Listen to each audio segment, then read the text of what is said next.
आएगा Begum the Pakistani father Hasan reaction. मैं उम्मीद करता हूँ सब खैरियत से होंगे, जाओगे खुश होंगे, आबाद होंगे। मेरा नाम मजाद है। मैं नाम नदी। यार भाई साहब भारत बन गया है FATF का बॉस, अब पाकिस्तान को घसीट कर भारत लेके जाएगा FATF में। न कर यार। हाँ जी, भारत का खून, भारत धरती माँ की मिट्टी भाई साहब बन चुका है FATF का बॉस। इंडियन बन रहे हो यार। हाँ जी, बात करते हैं, कोडॉन करते हैं स्टार्ट। सबसे पहले बात करेंगे आज की सबसे बड़ी खबर की, और सबसे बड़ी खबर ये है आतंकवाद के खिलाफ जीरो टॉलरेंस की नीति पर चल रहे भारत को अब वैश्विक स्तर पर एक बड़ी जिम्मेदारी मिली है। दुनिया के सबसे ताकतवर वित्तीय निगरानी मंचों में से एक FATF ने भारत की क्षमता, विश्वसनीयता और नेतृत्व पर अपनी मोहर लगा दी है। भारत की तरफ से एक आने वाली खबर से आगाह करना चाहता हूँ। दरअसल गेम खुल के हर रोज सामने आती चली जा रही है, ये गौर से सुनिएगा। ये मामला क्या है और इस हद तक खौफनाक किस्म की फुटेज जो है वो सामने आई है कि आप जब देखेंगे तो आपके रोंगटे खड़े हो जाएंगे कि ये पिछले 12 घंटे के अंदर इतनी बड़ी डेवलपमेंट्स हुई हैं वो किस तरह हो गई। जो खबरें आ रही है वो खबरें इंतहाई परेशान कुन है, वो खबरें खौफनाक है और वो खबरें ठीक नहीं है, बल्कि वहां से जो फुटेजेस आ रही है वो और ज्यादा परेशान कुन है।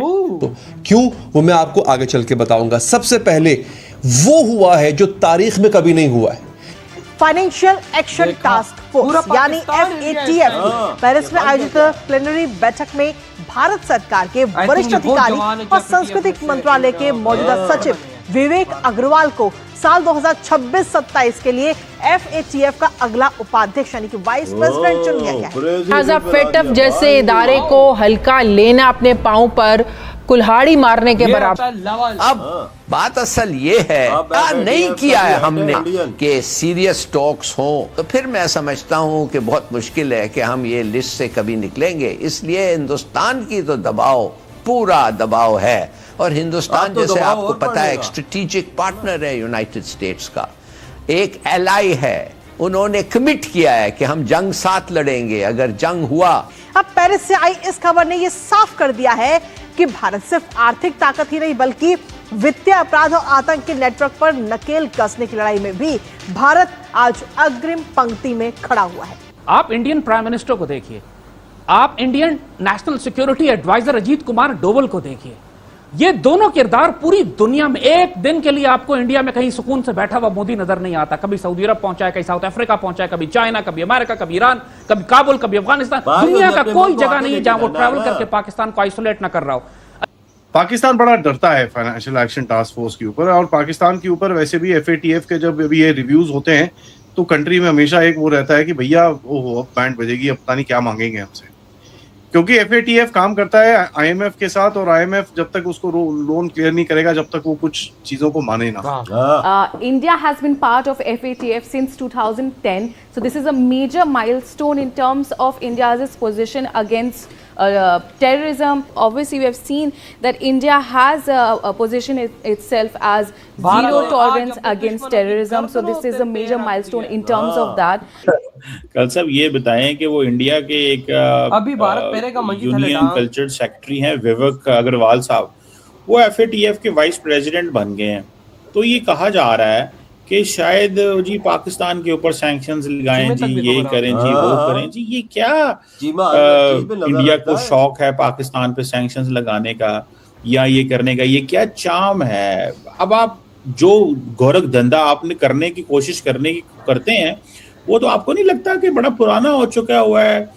मतलब आप हमेशा गलत टाइम पे क्यों चीजें आपको याद आती हैं? अब आप क्यों करेंगे पाकिस्तान को ब्लैक लिस्ट? और हालांकि आपका बेस्ट पार्टनर इस वक्त जो UAE है वो तो FATF की ग्रे लिस्ट में ऑलरेडी, उसके बारे में तो आप क्या कर रहे हैं और हमें डालने की कोशिश करते हैं?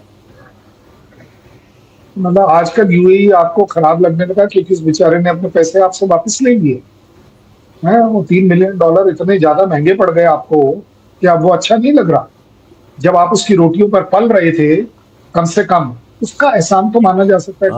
इसकी रोटियां $3 बिलियन मेरे से लिए थे, उससे लिए थे आपने।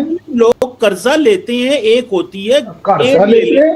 कल सब सुन रहे हैं। हाँ, अब यही बात है आपके लिए। अब आप प्राइम मिनिस्टर की बात कर रहे हैं, कर्जे दुनिया में मालिक लेती है। आपके मुल्क ने कर्जे नहीं लिए, नरेंद्र मोदी ने तो ज्यादा कर्जे लिए हुए हैं। आप बता दीजिए आपकी किस कंट्री से लिए और आपने किस कंट्री से नहीं लिए? मुझे एक बात, कौन सी एक कंट्री है जिससे आपने नहीं लिए? चलिए बता दीजिए। मुझे एक बात बताएं। देखिए मैं इसलिए हर बार कहता हूँ कमर चीमा साहब, इसको क्रिटिसिज्म मत समझो, इसको क्रिटिसिज्म मत समझो। मेरा आपको सिर्फ एक सजेशन ये था कि यूएई एकदम से इतना बुरा हो गया आपके लिए। But anyway that is not the discussion. आपने एफएटीएफ की बात करी। आप जब आप एफएटीएफ में आए थे तो इंडिया उसका चेयरमैन था? नहीं था, ये भी आप मानेंगे। कंसेक्यूटिवली आप 4 साल तक उसमें रहे थे, क्या इंडिया उसका चेयरमैन था? नहीं था। आपके अपने दोस्त नहीं कह पाएंगे, वो गलत हो जाएगा, यूएस बुरा मान जाएगा।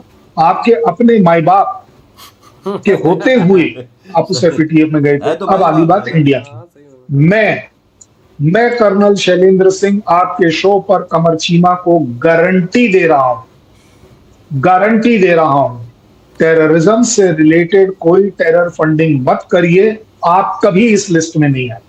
और बोलिए मैं क्या कर सकता हूं? कौन होते हैं ये फैसला करने वाले, या आपको कौन पूछता है दुनिया में, मुझे बताएं। मैं तो सिर्फ ये कह रहा हूं कि ये आपको जो दुनिया पूछ ही नहीं रही और एफएटीएफ का चेयरमैन बन गए। दुनिया पूछ ही नहीं रहे, ग्लोबल साउथ की वॉइस बन गए। G7 में किसकी औकात? आपको भी पता है मैं किसके बारे में बात कर रहा हूं। किसकी औकात कि वो G7 के सामने उस पोडियम पर जाकर खड़ा हो पाए, उसकी कोई सुन ही नहीं रहा है। उधर वो जो यूरोपियन यूनियन पूरा का पूरा 28 कंट्री मिलकर मदर ऑफ डील कर रहा है इंडिया के साथ, वो तो कहीं हम सुनने ही नहीं आते हैं, हमारी तो कहीं चलती ही नहीं है। तो अच्छी बात है। मैं इसी को बोल रहा हूँ, you are going through a selective blindness. आप ब्लाइंड होते जा रहे हैं। नहीं, मैं तो ये कह रहा हूँ कि आपने अपनी आवाम को क्या ख्वाब दिखाए हैं। अब हम एफएटीएफ में आ गए हैं, चेयरमैन अगला बन गया है। हाँ जी, तो इंडिया को कोई नहीं पूछता, तभी तो इंडिया G7 का मेंबर है। इंडिया को कोई नहीं पूछता तो इंडिया G20 का मेंबर है। इंडिया को कोई नहीं पूछता तो भाई साहब वो बड़े बड़े इदारों का मेंबर है। यार वजह यही तो लेवल है। चीमा का पिछवाड़ा किया नंगा और चप्पल लेकर ठा करके मारी इस भारतीय शेर ने। Proud of you. जो सही बोलेगा उसका सही साथ देंगे, जो गलत बोलेगा तो चीमी की आवाज सही ओए निकाली। होए चीमा का आना कोई पूछे या ना पूछे, हम चेयरमैन एफएटीएफ के बन गए। कोई पूछे या ना पूछे, किसी के पूछने से क्या होगा? हम तो चेयरमैन एफएटीएफ के। ये पाकिस्तान की खैर नहीं है, अगला नंबर पाकिस्तान का एफएटीएफ में डाल दिया जाएगा। ये मेरी बात याद वो आप बताऊं करेंगे ना? करेंगे अपना तो भाई साहब और तो चेयरमैन प्रेसिडेंट बन गया है। भारत की मिट्टी बनी है भाई साहब एफएटीएफ का चेयरमैन।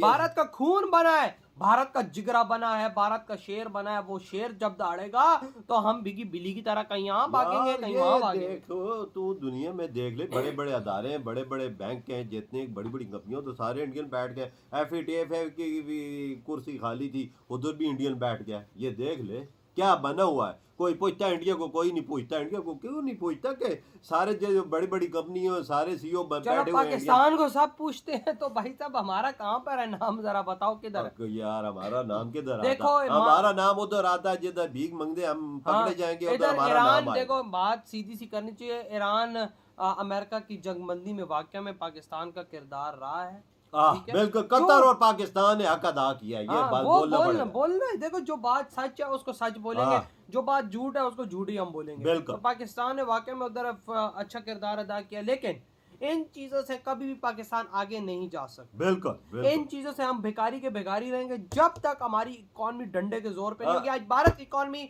डंडे के जोर पे दुनिया मोदी जी के पांव धो के पीती है। चीमा बोलता है कि इंडिया में भी कर्जा है। वो यार इंडिया में कर्जा है, पर उसके पास 750 बिलियन डॉलर रिजर्व भी बढ़ा हुआ है ना। हमारे पास 10-15 बिलियन डॉलर अरब डॉलर पड़े हुए हैं। वो दे सकते हैं, वो कर्जा उतार सकते हैं, हम नहीं उतार सकते भाई। 140 अरब डॉलर हम पे कर्जा है। फिर आप अंदाजा लगा कहाँ से देंगे? कहीं से नहीं दे सकते भाई। तो भैया आपकी क्या थॉट है?